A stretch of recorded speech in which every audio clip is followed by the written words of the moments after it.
Right, hello. Right, Daffodil Railway. I did say I was going to get on with it, and I actually have.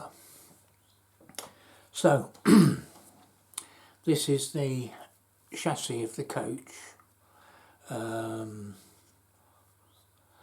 which I've added some more bits to. And you can see on the side there, we've got the springs on. We've got some kind of supports for the axles on. I've put the tray in the middle, so I've glued that to the two side bits. So all we're waiting for now are the axles, which I've cut. As I say, they're 3mm piano wire. So we'll stick the wheels on that and then put the bearings on, hopefully. And then we'll see if it rolls along the track. And then we'll paint it. Yeah, we'll do a bit of painting. Oh, gluing the thing together. That's a bit of, yeah, bit different, isn't it? Well, it shouldn't be. I tried using super glue.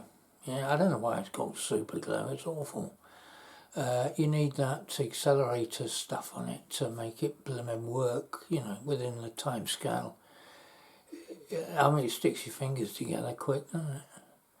That's about all. What I found to glue this, it's called PLA. That's the material which I'm using, and it's from Creality, and it's called Hyper. So Creality Hyper PLA. The stuff that I use is this. Okay. It's well, obviously it's marked in French, isn't it? Because I live in France. But it's that stuff you use for plastic pipes for your toilet and your plumbing and stuff like that. It really is very, very good, and it's better than anything else I've tried. I've tried the stuff you get with the model kits, you know, plastic model kits. Tried that, liquid with a brush, and that takes ages and it snaps off afterwards. But this stuff here, and it's cheap, you know, I mean, when you look at the price of blooming super glue, it's ridiculous, isn't it? And that PVC glue is, yeah, brilliant, mate. Get some of that. You put it on with a toothpick, you know, see. Yeah, you don't dip it, you don't use the brush. The brush is about that big, yeah, so you don't use that. Toothpick. Anyway, we'll get back after I've done some, put the wheels on, and I won't put them in before I've painted it, so I'll paint it first, and then I'll come back and show you. Alright, yeah. Right, the first part of the video you've just watched was filmed, I don't know, a week or so ago, and I've been experimenting with different ideas about painting, different tops, but as you can see, the truck is moving on. There's ball bearings inside, yeah, inside the bearing caps here, and the wheels run, the axles run inside the ball bearings. I think I explained to you last time. We've got daffodil buffers on, which I thought were quite different, and I think I'm quite happy with the painting of the thing so far. I'll explain to you what I'm doing regarding the painting. This obviously is where the the weights go to keep the weight down low, and then on top of that we'll have a deck which is glued on, similar to that. Well, it will be that, and then on top of that we'll build the actual coach. And I've started making some of the bits and pieces. It's a long job. The better the print, the longer on the 3D printer, yeah, the longer the time it takes. So I'll just explain to you now what is going to go on with the rest of the coat. Right, as you've just seen, I've finished the bogey set, okay. I've put that on a little SD card so that I can reprint exactly the same thing. There weren't any real hassles with it. The hassles came at the painting stage, so I shall change the order in which I actually glue stuff and paint it. But yeah, that's all on an SD card. So that's a generic truck chassis which I shall use. I've got I bought loads of ball bearings at the time. I got stacks of that 3mm piano wire stuff, and I shall just print them off and then do different coaches as I go along on the top of each chassis. That's the idea. That's the idea anyway. I printed off a few more bits of track. They take a long time to do. That's my first curvy bit of track that I've done, and that's 400 millimeter radius curve. 400 mil, that gives me 80 centimeters diameter curve. So that's not too bad. I wanted to go a bit smaller, but the points which I want to go around and join up again to a point are actually 40s. For the curve that goes off on the points, 400 mil curve. So that's why I opted for that. Anyway, this coach, this is the base which I showed you earlier. Okay, so it's only had a coat of undercoat on it at the moment. I've not decided how I'm going to finish it, but it's sort of got a wood grain effect on it. Interesting. So, first class coach, this one. As you can see, one of the doors which I've printed, which I'll show you. Okay, so that's first class.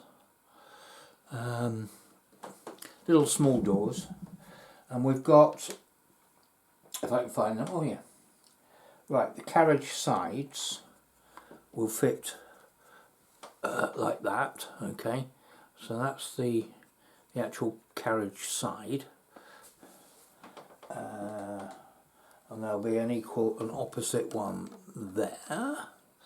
Okay, and then the doors fit in the holes. We'll have a couple of seats, and no, we won't have any seats because it's first class. What we'll actually have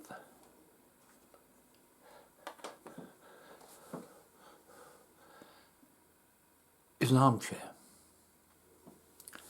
Okay. Interesting. But stupid. Right, so from oh dear, it's a headache trying to think these things through. So if you think that that's one side, obviously. Right, okay, so from here we'll have some corner posts going up and along the length to form the roof. Okay, now I've yet to get my head around a CAD program that allows me to be able to design a roof which is curved. It's quite difficult. You can't do it in Tinkercad unless you're an absolute genius. It ain't easy. So I'm having to go into Onshape, which is another CAD program which I've downloaded, to enable me to make a curve. But I think what I'll do with this one is I'll make kind of like a slatted, only about 1 mil thick, and it'll be like wood, okay, slats, with the 0.5 millimetre depth between each slat. So that might give me the opportunity to be able to bend it slightly around, sort of like a curve like that. So I can use something like that as the end of the roof. That's the theory. But the proof of the pudding obviously is in the eating. Right, paint. Right, before I've always used Humbrol and Vallejo and all these kind of paints that you buy in these little pots for an absolute fortune. They're good paints, don't get me wrong. Apart from the last set I bought, Vallejo I think they were, and it was the ones where you've got the weathering set. It's a weathering set, so you get about 8 paints, you know, rusty colours and all the rest of it. And some of them I haven't used. I mean, I bought them a couple of years ago, okay, but I haven't used them, I haven't opened them. And when I did open them, they're just a little dry disc of rubbish in the bottom. So well, the amount of actual painting I have to do on this is quite substantial. There's going to be some large areas, and with the cost of the small pots which you buy, and they didn't particularly have the colours I wanted anyway, I decided to go down a different track. So I went along to my local DIY place in France. It's called a bricot, short for bricolage, which is the French word for DIY. And in there I found some pots of paint that I quite liked, and colours. You know those taster pots, whatever they call them, I can't remember what they're called, taster pots. Right, okay. So these are pastel kind of colours, which is the theme of what I'm trying to achieve here. So pastel colours, so I've got pastel blue, pastel pink, I think. What's this? Rose, which is pink. Yellow, green, blue, red, white. Yeah, and they're like 4 quid. 4 quid for that. Really enormous pot, really. Taster pots or tester pots, whatever they call them. But the problem was, of course, I needed an undercoat which was suitable for both that and plastic. And by the side of it, they had a spray can of white undercoat made by exactly the same people, suitable for plastic, suitable for metal and wood also, so it's a multi-doofer, and allows me then to put on these paints. So that's what I'm going to do, and then I shall spray it afterwards with matte varnish, just to make sure it's held in place. But it's pretty good. It's working so far. We'll see.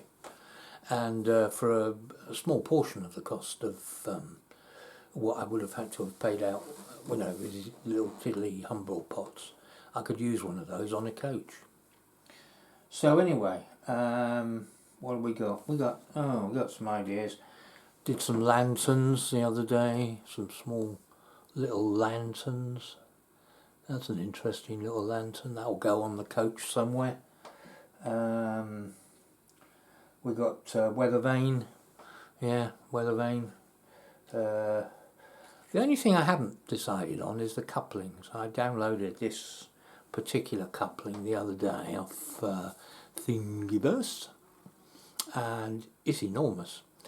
But what I've got to make certain is that it doesn't clutter into the stupid buffers that I've got, which it does. So I've got to redesign that. It's a good idea, but I think I might just do something with a pin on it. You know, I'm not going to do any shunting with these things. So actually do something with a pin on it, and then a kind of like a dumbbell with holes in it, so it just couples one to the other. I think I might do that. It's easy, isn't it? Just drop it on. Yeah, ain't going to go anywhere.